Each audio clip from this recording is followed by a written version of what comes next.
Senhor ministro, com a experiência dos 2 anos e meio com que estive à frente do Ministério do Meio Ambiente e convivi, né, com todas essas operações, situações e questões do governo por dentro, no Executivo, queria fazer algumas ponderações. A primeira, circulou aqui no Parlamento uma informação de que havia um movimento para acabar com a possibilidade de operações de garantia da lei e da ordem por parte das Forças Armadas. E a experiência que eu tive com as GLOs ao longo dos 2 anos e meio do governo, e depois o que acompanhamos depois, eu manifesto aqui a minha concordância. Eu acho que essas operações de garantia da lei e da ordem têm um custo absurdo, uma efetividade baixíssima, né? Eu presenciei as operações de GLO na Amazônia, foi enxugar gelo o tempo inteiro. Eu me lembro de uma das exposições feitas no Comando Militar do Norte, em que era só slide de cuidado com questão odontológica, plantio de árvore, e não tinha uma operação efetiva de troca de tiro com garimpo ilegal, com invasão de local em plena atividade. A única operação efetiva que foi feita à revelia do planejamento do MD, que foi na Terra Munduruku.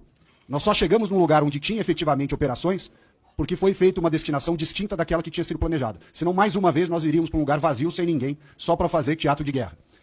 E, aliás, esta operação Munduruku resultou na apreensão do avião da FAB pelos indígenas lá em Jacareacanga, e quem mandou os indígenas para Brasília no avião da FAB para liberar o avião foi o então ministro da Defesa. E não teve, na época, a dignidade de via público a dizer que não tinha sido o Ministério do Meio Ambiente que transportou indígena para Brasília. Foi o ministro da Defesa que fez isso para liberar o avião da FAB que estava apreendido em Jacareacanga pelos indígenas. Então é preciso deixar bem claro isso. Operações que ficavam, leva a tropa para lá, leva a tropa para cá, uma fortuna de avião, de helicóptero, de tanque, de não sei mais o que, caminhão, efetividade zero. Segundo, artigo 142. Mais uma vez, apoio nosso para a mudança desse artigo 142. Tanto se falou na história de papel moderador, atuação, etc. Não tem papel moderador nenhum, não foi usado e não deve ser usado. Realmente melhor remover o artigo 142. Aliás, com relação às GLOs, lembro aqui que quem desempenhou um papel muito importante lá foi a Força Nacional, junto com a Polícia Federal, o IBAMA e o ICMBio. Essas operações, sim, tiveram muita efetividade em solo, mas só quando a Força Nacional entrou nas operações. Terceiro, com relação à politização das Forças Armadas. Embora o discurso seja de despolitização das Forças Armadas, o que nós estamos vendo é uma tucanização das Forças Armadas. E o general Arruda que o diga, quando foi surpreendido pelos discursos e falas que deram ensejo depois ao seu enfraquecimento à frente do Comando do Exército. Terceiro lugar, guerra cibernética. Não tem algo mais falacioso do que essa história de guerra cibernética. O batalhão, o regimento, seja lá o que for de guerra cibernética, não conseguiu sequer produzir um relatório minimamente decente sobre as urnas eletrônicas. Portanto, não vai fazer guerra cibernética com ninguém. Aliás, o segundo ponto importante foi aquela atuação pífia, para não usar uma outra palavra, do general Dias, G. Dias, no GSI, lá no Palácio do Planalto, no fatídico dia 8 de janeiro. Portanto, demonstra bem a inação, a ineficiência e a falta de pulso com relação. Não bastasse as GLOs que nós presenciamos, esse episódio do GSI fala por si só. Quarto ponto. Essa obsessão com o conteúdo nacional, e aqui, senhor presidente, eu peço vênia, entendi bem a sua colocação, muito pertinente, mas peço vênia para dizer que nós estamos aqui há 40 anos gastando os tubos do dinheiro do contribuinte brasileiro com essa história de submarino nuclear, satélite brasileiro, e nunca chega ao destino. É um enterramento de dinheiro sem fim, com essa obsessão de conteúdo nacional, uma mentalidade da época do Geisel. Não tem o menor sentido isso.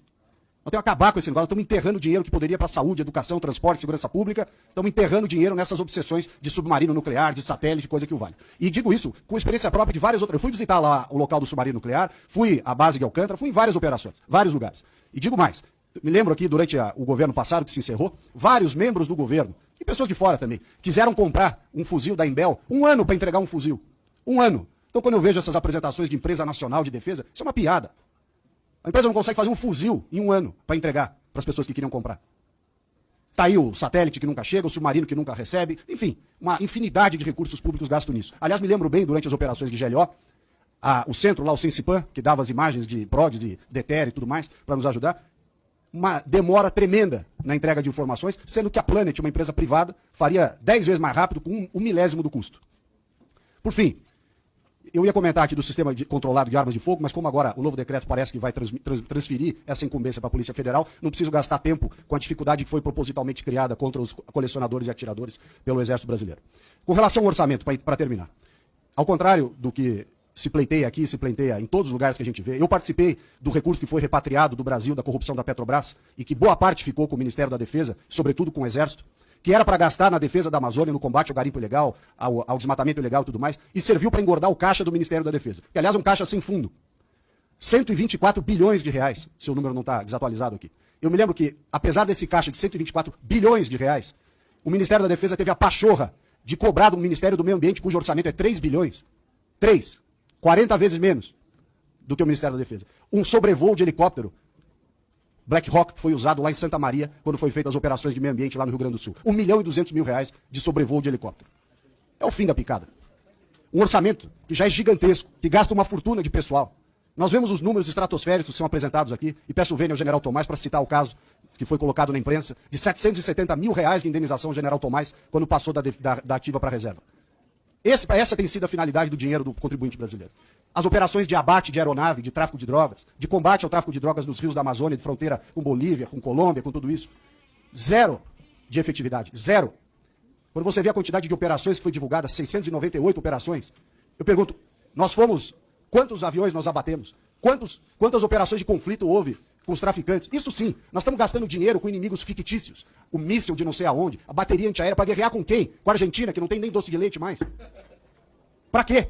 O inimigo fictício, a gente fica gastando fortunas do contribuinte brasileiro com essa obsessão de míssil balístico. Míssil balístico para quê? Se nem na fronteira, para a lei do abate, a gente usa o armamento que tem.